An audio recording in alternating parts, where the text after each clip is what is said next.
Bismillahirrahmanirrahim. Assalamualaikum warahmatullahi wabarakatuh. Waalaikumsalam warahmatullahi wabarakatuh. Rabbi shrah li sadri wa yassir li amri wahlul 'uqdatam min lisani yafqahu qawli. Alhamdulillahirabbil alamin. Wassalatu wassalamu ala asrofil anbiya'i wal mursalin wa ala alihi wa sahbihi ajma'in. Puji syukur kita ucapkan atas kehadirat Allah Subhanahu wa taala yang telah memberikan nikmat iman, nikmat Islam, nikmat kesempatan dan nikmat kesehatan sehingga kita bisa hadir di masjid yang kita cintai ini. Salawat serta salam tercurah kepada Nabi Muhammad SAW dengan melafazkan Allahumma salli ala Sayyidina Muhammad wa ala ali Sayyidina Muhammad. Adapun susunan acara kita pada pagi hari ini, yang pertama protokol yang sedang berlangsung, yang kedua pembacaan ayat suci Al-Quran yang akan dibacakan oleh Bribda Zulian Azhari. Kepada beliau waktu dan tempat kami persilakan. Assalamualaikum warahmatullahi wabarakatuh. Waalaikumsalam warahmatullahi wabarakatuh.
Waalaikumsalam warahmatullahi wabarakatuh.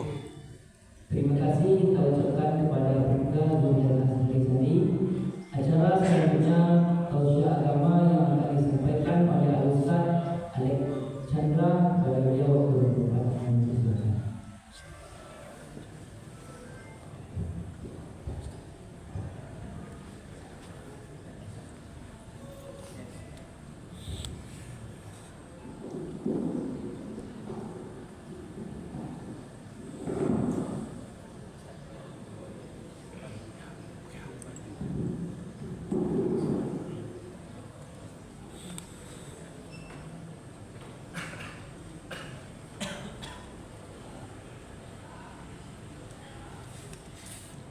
Bismillahirrahmanirrahim.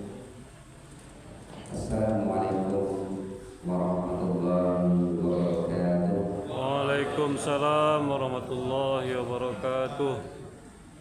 Innal hamdalillah nahmaduhu wa nasta'inuhu wa nastaghfiruhu wa natubu ilaihi wa min shururi anfusina wa sayyiati a'malina may yahdihillahu fala mudilla lahu wa may yudlil fala hadiya lahu. Asyhadu an la ilaha illallah wahdahu la syarika lahu wa asyhadu anna Muhammadan 'abduhu wa rasuluh. Allahumma salli wa sallim ala nabiyyina Muhammadin wa ala alihi wa sahbihi wa man tabi'ahum bi ihsanin ila yaumiddin, amma ba'd. Kaum muslimin, hadirin wal hadirat rahimani wa rahimakumullah. Mudah-mudahan Allah Ta'ala merahmati saya dan merahmati kita semua. Amin. Senantiasa kita bersyukur pada Allah Ta'ala atas nikmat yang Allah berikan kepada kita bersama, terutama nikmat iman dan nikmat Islam. Dengan nikmat itu kita bisa beribadah. Apapun bentuk ibadah yang kita lakukan, maka menjadi bekal untuk menghadap Allah Ta'ala dan di akhirat, menjadi bekal untuk bertemu dengan pemilik alam ini, pencipta, pemelihara, serta pemberi rezeki kita, yakni Rabbul Alamin, Allah Subhanahu wa Ta'ala.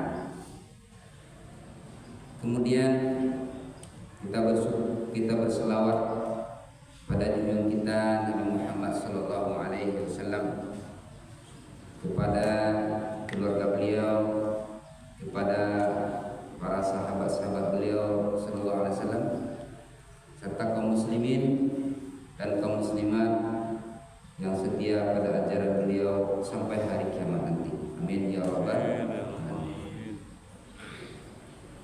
Kaum muslimin hadirin, di antara doa kita di pagi hari adalah Allahumma inna nas'aluka ilman nafi'an wa rizqan thayyiban wa 'amalan mutaqabbalan. Ya Allah, kami mohon kepada Engkau, berilah kami ilmu yang bermanfaat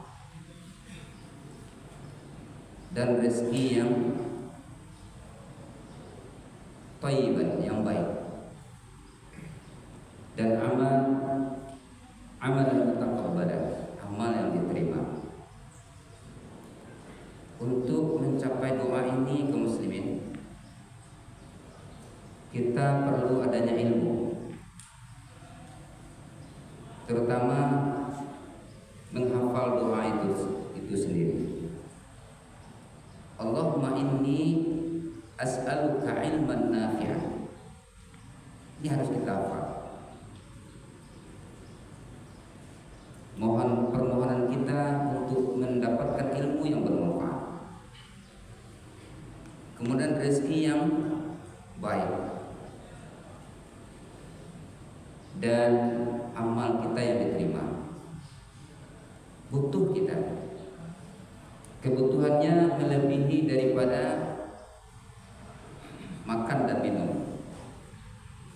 Apabila kita makan dan minum, paling satu atau dua kali dalam sehari, mungkin lebihnya cuma ya sekitar 3. Tapi kebutuhan kita terhadap ilmu melebihi daripada makan dan minum. Dalam kitab Madarijus Salikin, makna Madarijus Salikin adalah pendakian menuju Allah. Di menuju Allah itu mendaki. Kalau mendaki itu berat. Tidak ada mendaki yang ringan. Yang ringan itu menurun. Ulama Ibnu Qayyim al-Jauziyah mengarang kitab tersebut untuk kita pahami dan kemudian kita bisa mendaki menuju Allah. Beratnya pendakian tersebut berujung kepada keselamatan, berujung kepada kebahagiaan, berujung kepada kenikmatan, yakni surga. Maka orang-orang yang mau mendaki menuju Allah, ibadahnya berat, dan itu semua butuh kepada ilmu. Itu semua butuh kepada Al-Quran dan hadis Nabi Sallallahu Alaihi Wasallam. Oleh karenanya dikutip oleh dalam kitab tersebut, kebutuhan kita terhadap ilmu dibandingkan dengan makan dan minum. Apa kata Imam Ahmad rahimahullah ta'ala anhu? An-nasu muhtajuna ila al-ilmi akthar min hajatihim ila at-ta'am wa syarab. Kebutuhan manusia terhadap ilmu itu lebih besar daripada kebutuhan mereka terhadap makan dan minum. Li'anna at-ta'am wa syarab yahtaju ilaihi fil yawm marrah aw marratain. Sesungguhnya kebutuhan manusia terhadap makan dan minum, kata beliau rahimahullah ta'ala, sekali atau 2 kali dalam sehari.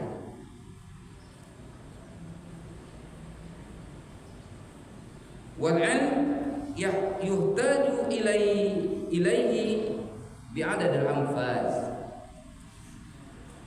Sementara kebutuhan manusia terhadap ilmu itu seperti helaan nafas. Bernafas kita butuh terhadap ilmu. Maka amal-amal kita kaum muslimin, mulai dari bangun tidur, apa yang dilakukan bangun tidur?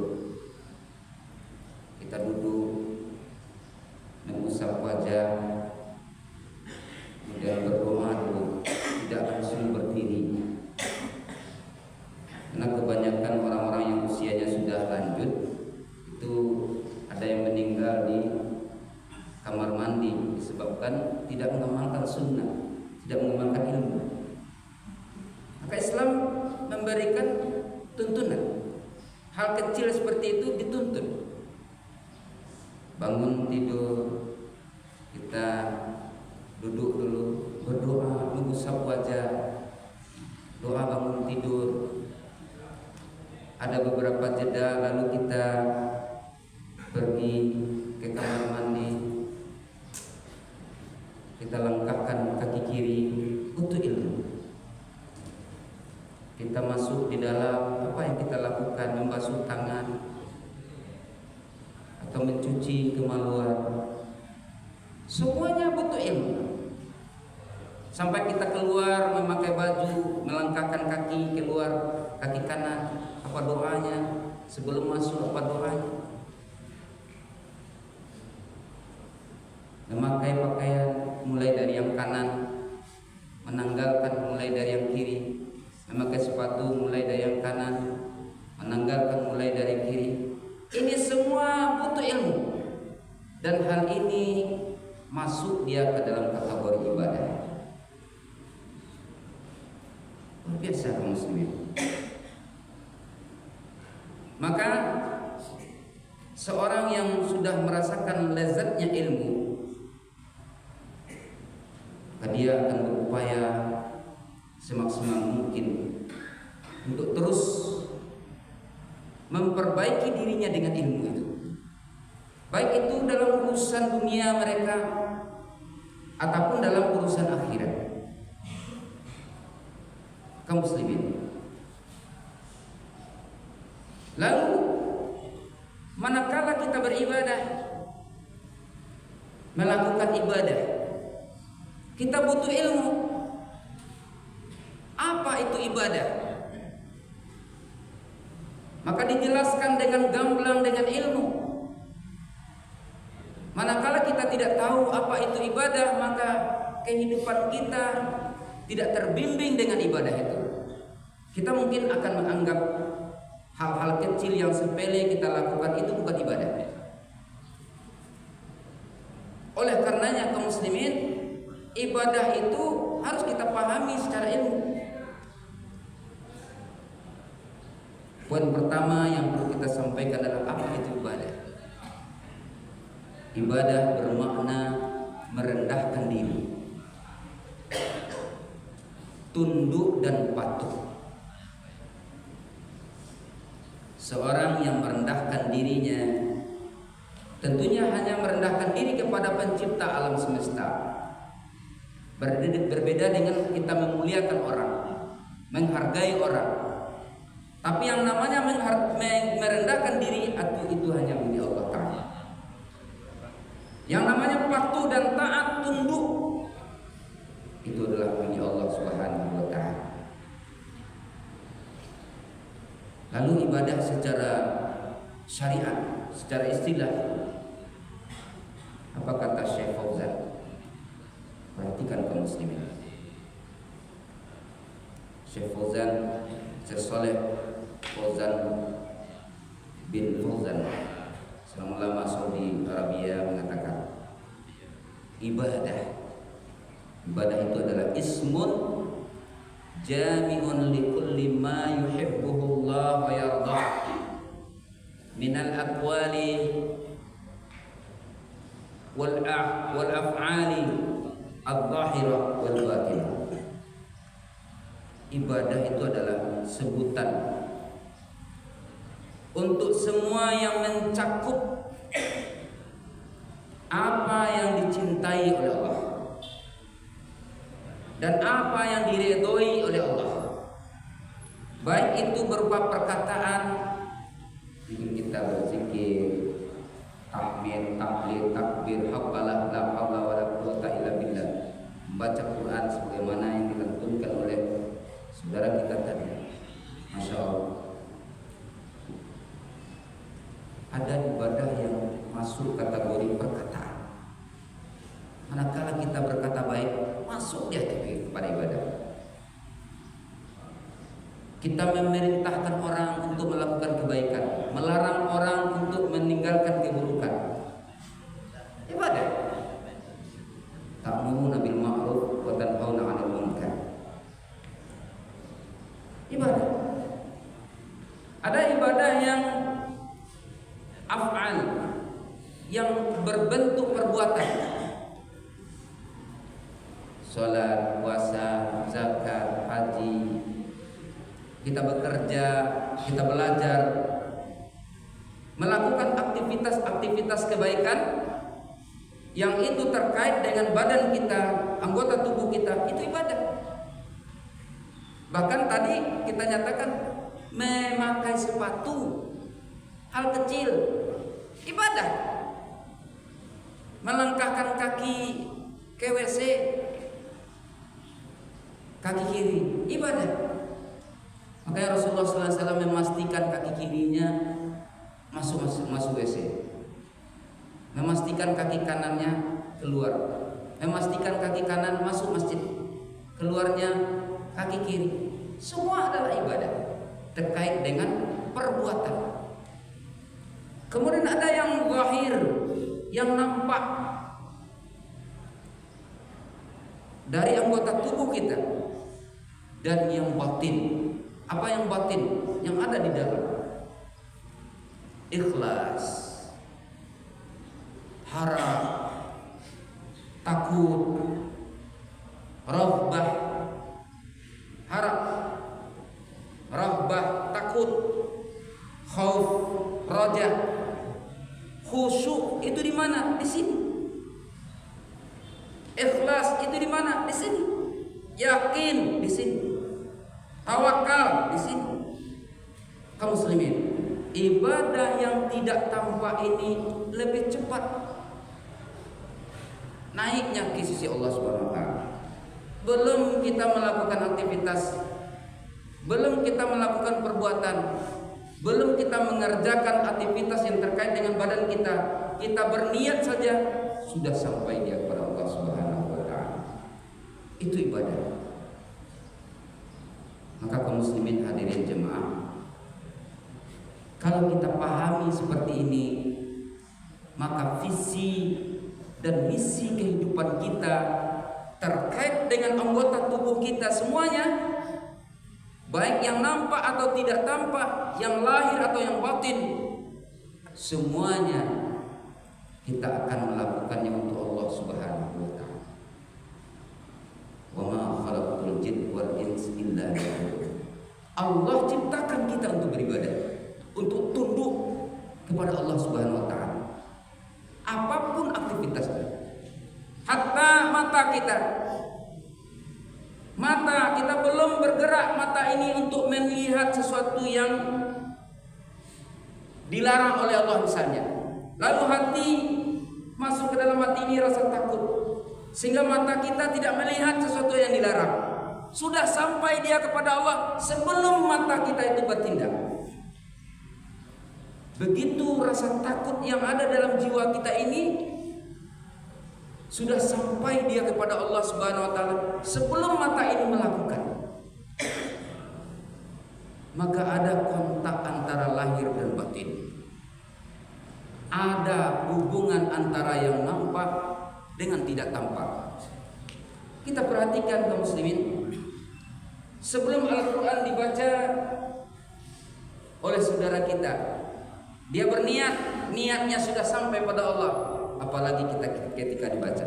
Begitu juga kita hendak mendengar, khusyuk kita mendengarnya. Sudah sampai khusyuknya pada Allah sebelum sampai lantunan ayat itu kepada telinga dan hati kita, dengan mentadaburi makna dan kandungan yang ada di dalamnya. Subhanallah.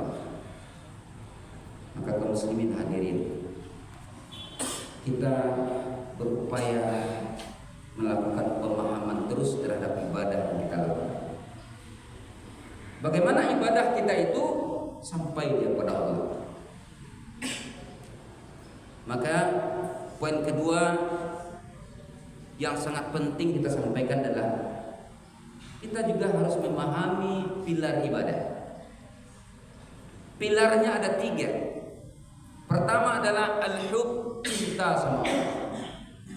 Yang kedua adalah ar-raja, berharap kepada Allah. Yang ketiga pilarnya adalah al-khauf, takut kepada Allah.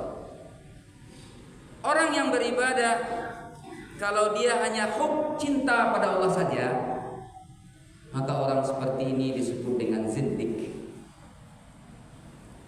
Orang yang beribadah, dia rojak saja, harap saja pada Allah, maka orang seperti ini disebut dengan murjib. Lalu orang yang beribadah hanya takut saja, sehingga pesimis dia, takut saja pada Allah Ta'ala, maka orang seperti ini disebut wadhawi. Lalu orang yang beribadah, dalam jiwanya ada cinta, ada harap dan takut. Inilah disebut dengan mukmin muwahhid, mukmin yang sebenarnya, mukmin yang di dalam jiwanya mengesahkan Allah tanpa dia mempersekutukan Allah dengan sesuatu. Maka kaum muslimin, bagi kita yang ingin berharap berjumpa dengan Allah, kita berharap berjumpa dengan Allah, lakukanlah ibadah dengan kecintaan. Lakukan ibadah dengan roja, berharap kepada Allah. Lakukan ibadah dengan adanya jiwa yang takut kepada Allah Subhanahu wa taala. Man ya'mal amalan shalihan. Siapa yang ingin beramal saleh dan dia ingin berjumpa dengan Allah Subhanahu wa taala, maka hendaklah dia menjauhkan dirinya dari kesyirikan, dan hendaklah dia tujukan ibadahnya hanya kepada Allah. Kita melafazkan doa setiap hari. Iyyaka na'budu wa iyyaka nasta'in. Hanya kepada Allah kita menyembah, hanya kepada Allah kita memohon pertolongan. Kaum muslimin, teruslah hendaknya kita memahami konsep-konsep ibadah. Teruslah kita mendalami bagaimana ibadah kita dilakukan sesuai dengan perintah dari Allah Subhanahu wa taala, sesuai dengan apa yang diajarkan oleh baginda Rasul sallallahu alaihi wasallam. Sehingga di setiap aktivitas kita apapun yang kita lakukan, baik itu perkataan, perbuatan, lahir, batin, maka dalam konteks Allah cinta terhadap apa yang kita lakukan itu, Allah redho dengan apa yang kita lakukan tersebut, maka itu semua bernilai ibadah di sisi Allah Subhanahu wa taala. Mudah-mudahan ibadah kita diterima oleh Allah Ta'ala. Mulai dari pagi tadi bangun sampai kita tidur kembali diterima oleh Allah, sampai jiwa kita menghadap Allah Subhanahu wa taala. Aku dikauli hada wa astaghfirullahi wa lakum subhanallahumma wa bihamdika asyhadu an la ilaha illa anta astaghfiruka wa atubu ilaik. Terima kasih. Mohon maaf. Wassalamualaikum warahmatullahi wabarakatuh. Waalaikumsalam warahmatullahi wabarakatuh. Terima kasih kepada Ustaz yang telah menyampaikan tausiah agama di hadapan kita semua. Mudah-mudahan kita semua dapat mengamalkannya dalam kehidupan sehari-hari.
Terima kasih diucapkan kepada Ustaz.